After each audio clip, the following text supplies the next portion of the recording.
Cafe Anyway.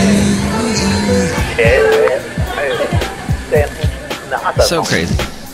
Mike's Daily Podcast. FF episode 967. Hello, it's Mike Matthews broadcasting from Cafe Anyway, located somewhere in Podcastro Valley. Today, it's the return of the much-loved segment Matthews-News, where we'll hear some interesting recent news stories. Plus, we hear from Madame Rootabega, Valentino, and Bison Bentley. For some reason, I can't say here clear. Mike's Daily Podcast. And we're just a week away from my birthday. The anticipation. Mike's Daily Podcast is palpable. So, like you, I can't wrap my head around the horrible events that happened to those in Paris and the French Friday evening of culture and food turned to a night of death. As one world, we must extinguish ISIS's breath. Not exactly a cheerful thing to sing about on my show, but I had to get it off my chest. Mike's Daily Podcast. In other news, I finally watched Avengers Age of Ultron for free, and to me, that's the best Mike's way to watch Daily Marvel movies. Podcast. But I like Mark Ruffalo and Scarlett Johansson in that movie, and they have a little romance in it. Oddly, the both of them share my birthday with me. Oddlier, Mark is exactly the same age as me. He looks fantastic. Where did I go wrong? What the hell happened to me? No, I don't know. The man has retained his youthful vigor. I, not so much. But you know what? That's all right. I've lived life. I've lived life from both sides now. I've lived my Joni Mitchell song. And I think what I've learned is that you have to be okay with the cards that are dealt to you. Make the best of it and make some delicious lemonade that will make you pucker and kiss Scarlett Johansson square on those humongous, beautiful lips. Where did I go? Wow. Sorry. I just had so on, I had a little bit of a fantasy appear on the show. Let's just quickly go back to this whole French thing on Friday. It happened Friday about 1 o'clock my local time here in the Bay Area. I did not know about it until the next day because I had an interview with an upcoming singer-songwriter that we'll have on the show. I had technical difficulties to deal with there and then walked my dog. I don't really listen to I listen to podcasts. I used to listen to podcasts when I walked my dog, but then I kept finding that I would accidentally walk in front of cars and stuff and found it was actually kind of important to be able to hear around me at all times. So then I decided, all right, I'm just going to walk my dog, not have to deal with the little earbuds that always end up breaking. No matter how much you pay for earbuds, they break, always. Sort of like sunglasses, sort of like that. So I decided I'm going to listen out for the birds and the oncoming cars and walk my dog in peace. So I did that and then listened. I actually watched a couple shows that night. I think is that when I watched Age of Ultron? And then the next day came, I got to work, and I realized what had happened, the horrible events that took place in Paris. Now, mind you, at this point, Bing, which has a news engine on their website, Bing was no longer giving you the details anymore. They had moved on to, Obama had given a speech. The French president had given a speech. We had details of what had happened to some of the victims and whatnot, but I didn't know exactly, broke it down, because so much happened that night. And for one thing, that nightclub, there was something like 100 young people that got killed at that place. Unbelievable. Ironically enough, a band that was playing there was something like the Eagles of Death Metal, which was odd. I guess they're huge in France. The band escaped unharmed from what I heard. Although some people in their crew, I heard maybe one person got killed in their crew, which is horrible. And just the whole thing, I couldn't believe it. And so I've been thinking about it a lot, and just I don't know how these terrorists were able to move around Paris so freely, how they were able to do so much damage. It kind of reminds me of what happened in India a couple years back. I spoke to a couple that lived there when it happened, and they told me in that event, it's just pandemonium. You don't know what's going on. You're getting little bits of information from people on phone or whatever, but it just, things happen so quickly. So we just need to really be aware of things like this can happen here in the U.S., and we just have to be aware of it. Trump went so far as to say we all need to be armed with guns, and this sort of thing wouldn't happen if we all had guns. And of course, that giving everyone a gun leads to other issues that, there can be all kinds of disasters that can arise from that. But Donald Trump, of course, everything is black and white in Donald Trump's eyes. There is no shade of gray. He can get it done by just smacking it with a huge mallet, and the problem will be fixed. But we all know that there's other things that must be... This is a big world that is suddenly very small. But there's still all the complicated little factors and the sinews and everything else that you just have to be very aware of the webs that you cross and break and cause other horrible terrorist groups to appear. So on that very light note, I just want to say that was Friday, yesterday for me. And today, Sunday, as I look out, I'm looking out the windows here of Cafe Anyway, and for some reason today from Podcastro Valleyton, I have a beautiful view of Mount Diablo. And it's so clear, it's in shadow because there's big clouds in the sky, as we had some rain last night, which is very nice. Californians across the state are in a good mood today because we had some rain, even though maybe some of them are having to deal with leaky roofs. And I saw someone today as I was walking, Basil the Boxer was cleaning out their, what do you call it, the thing that you stick, that leads out to the sewer. The washout, the flush out, whatever they call it. He was cleaning that out because the water had clogged that up from the rain. So positive, negatives, everywhere you look, I guess is what I'm saying. And everywhere I look, I see a door opening, and look who just walked in.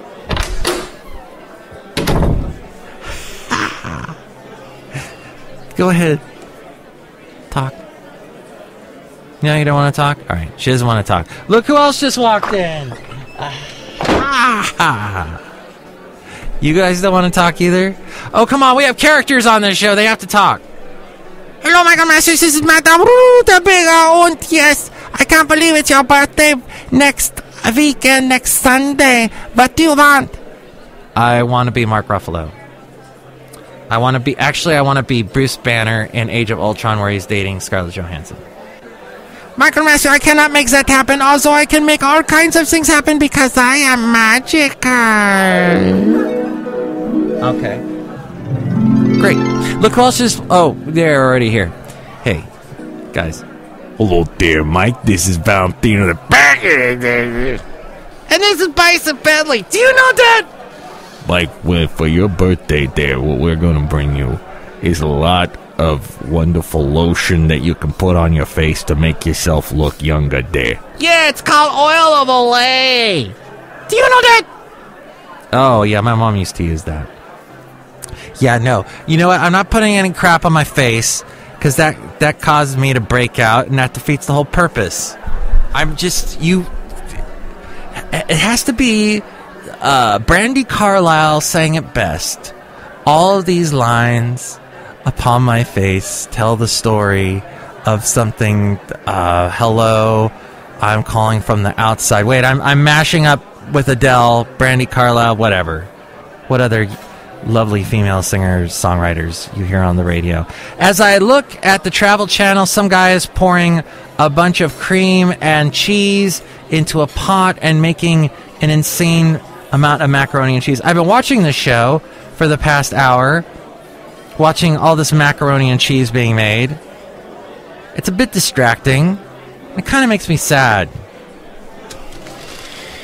Because I know that is really not something I should be eating on my list. Why don't I just wrap this up by telling you that my website is called MIKEs-DAILY-PODCAST.com, and on it you can find links to all kinds of things, like where to listen to us on iTunes, SoundCloud, Stitcher, Spreaker, Podomatic, Mixcloud, Player FM. You can hear us all over the place.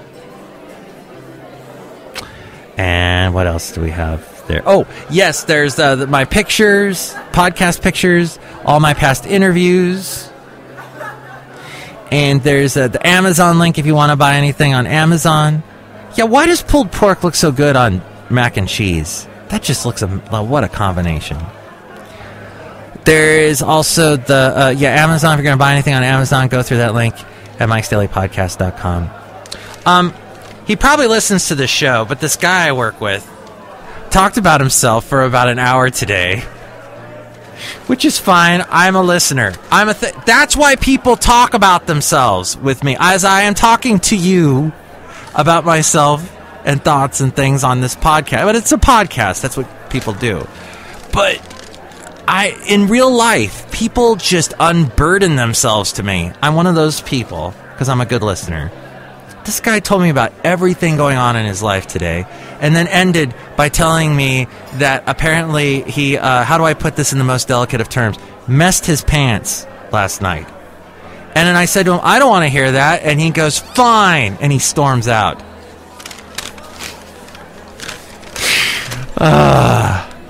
My friends. Oh, wait a minute, an alarm just went off on my phone. Oh. I have to give Basil the boxer his medication. What is his medication? It's a little bit of ointment you put on their back. It's the flea repellent stuff. That's why I don't have fleas in my house. Yay, because I grew up with fleas in my house. My mom, we had a dog. We never put any ointment on his back or anything, or a collar. On her back, I should say. I forgot the gender of my dog. It's been so long.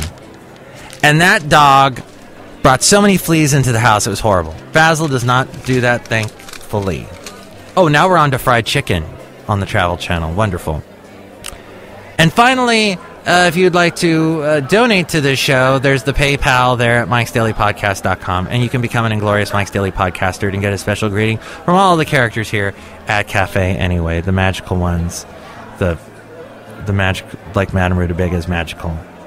Thank you, Michael Matthew. I am so magical. All right, on to now Matthews-News. Matthews-News. Substitution, mass confusion. Heaven's had your head. Fried chicken looks so good. So today, discussing, things in general. And that song had nothing to do with what we're going to talk about, but I liked that song, so I played it. The public's right to see government records comes at an increasing price as authorities set fees and hourly charges that often prevent information from flowing, according to USA Today. Though some states have limited the fees, many have not. What happened to the freedom of information? In Kansas, Republican Governor Sam Brownback's office said that the newspaper, the Wichita Eagle, would have to pay $1,235 to obtain records of email and phone conversations between his office and a former chief of staff who is a prominent state house lobbyist. That doesn't seem fair. USA Today newspaper. Mississippi law allows the state to charge by the hour for research, redaction, and labor, including $15 an hour to have an employee watch a reporter or private citizen review documents.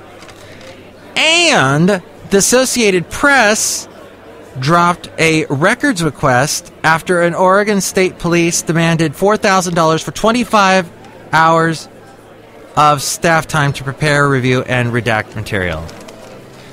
That's $4,000.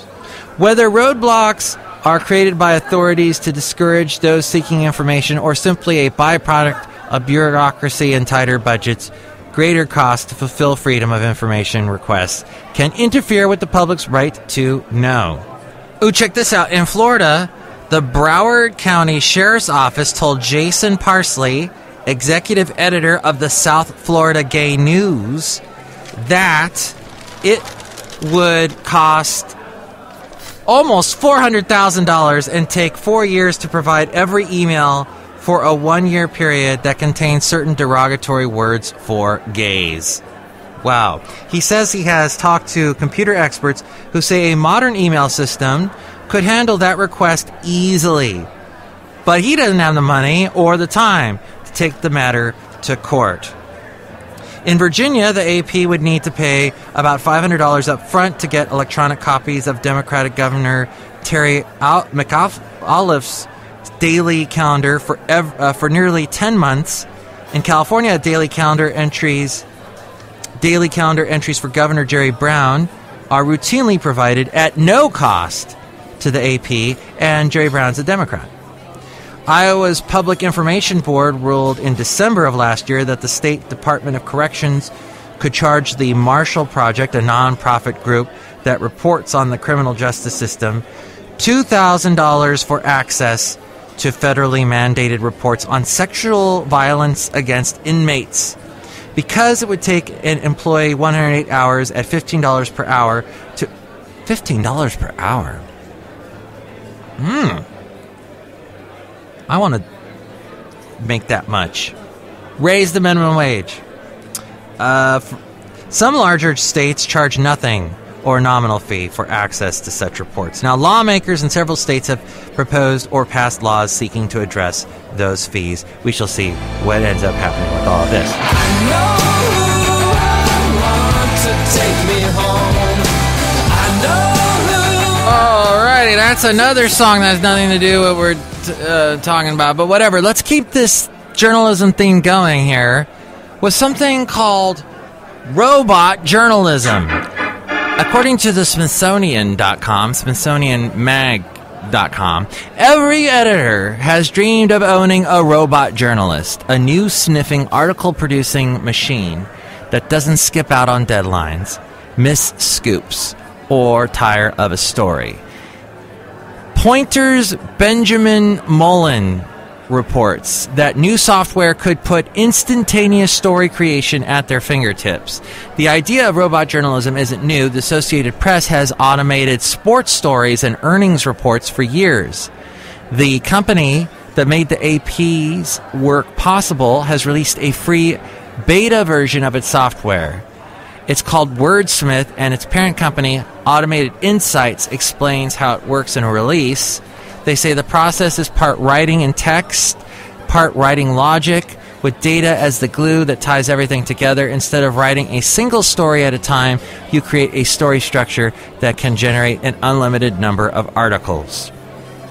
The result is, quote, a bit like a more complex version of Mad Libs meets Mail Merge, writes Wired's Clint Finley. After uploading data from a spreadsheet, users can use each line as a variable and plug those variables into a text template.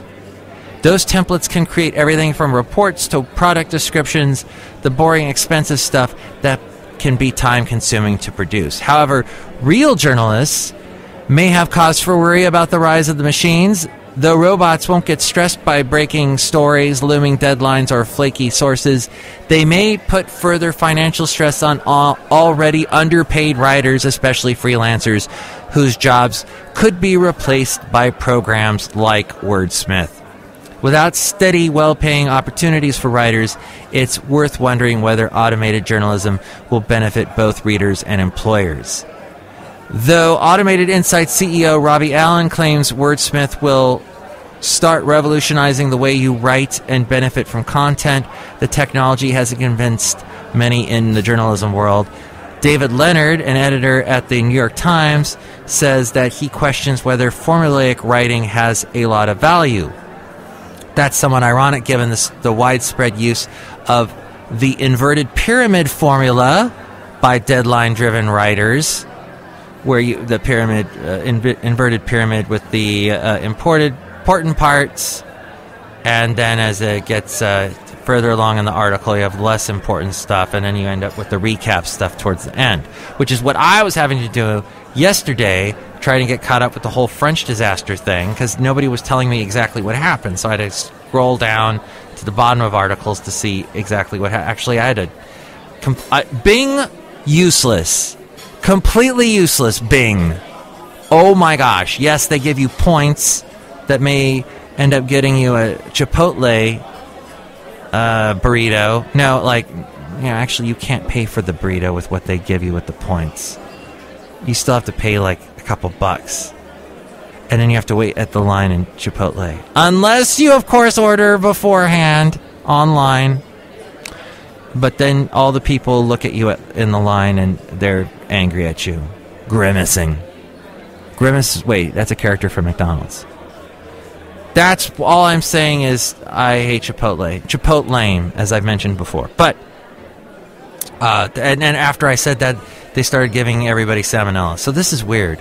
I guess what I'm finally wrapping this story up by saying is the last sentence in this article says, perhaps the greatest irony of all is that in a few years, readers may not be able to tell whether people or machines report the news. Fascinating. And that has happened in so many levels of media. In radio, you have DJs record their shows beforehand because it's so easy to what we call voice track. There's also in television, they're saying that they're local, but actually they're doing the show from some other, the news shows. They're doing it local. No, they're doing it from some other place completely not even local to that area. They're getting feeds from the AP. And, you read a lot of articles online, and those articles are pulled little pieces, words, sentences switched around, and you're reading and you're like, why is this not making any sense? It's because they took an article, scrambled it so that it couldn't be searched to be plagiarized, and then they posted again. And anyway, once again, technology. Bye, bye, love.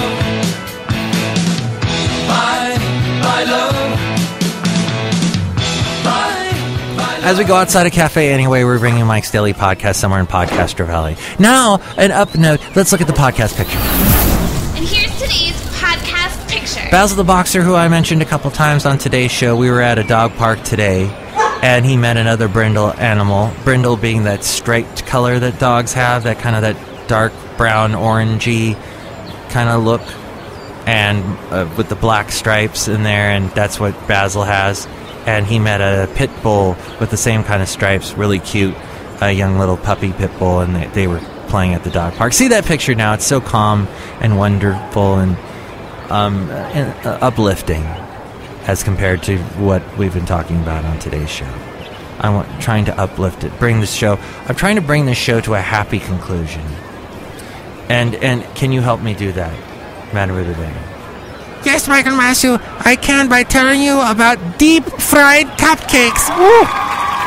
Oh, yeah, I see that also on the Travel Channel. And actually, that restaurant that they're showing here on the Travel Channel right now has been closed for years. They need to update this. But see, that's another sign of lazy media, where they just re-show the same shows over and over again and don't bring you any current content. That's the question I'd like to end the show on today, is the question of content. Yes, maybe perhaps today's content on today's show was not the best. But really look at what you're watching, what you're listening to. Not today. Don't really look at or listen to what the show is about, because then I'm afraid I may lose you. I feel you pulling away. No, look at content and look at how much is filler and rehash and not the real thing. What's the real meat? Are you getting the real meat? Or are you just getting a bunch of filler stuff? What's a good filler food? Chips, popcorn. Healthy filler food is those little carrots. They're supposed to be good for you, help your eyes. But even carrots have starch in it. Okay, I'm not going to badmouth carrots here. Let's end the show on a happy note. Carrots are wonderful. Rabbits are wonderful. And tricks are for kids. And enjoy your week. We'll be back next show with, hopefully, Haley will be stopping by. We haven't heard from Haley in a while. We'll get to Haley. And we will get to the much-loved feature Into an Interview, where I will talk to the British rock band Loose Fruit Museum. Very fun, raucous interview you will hear right here on Mike's Daily Podcast. Plus, we'll hear from Shelley Shuhart, Floyd the Floorman, and John Deere the Engineer. Mike's Daily Podcast is written and produced and performed by Mike Matthews. His podcast is super easy to find. Download or listen to his show and read his blog at MIKEs-DAILY-PODCAST.com. Email Mike now at MIKEs-DAILY-PODCAST@gmail.com. See you tomorrow. Bye!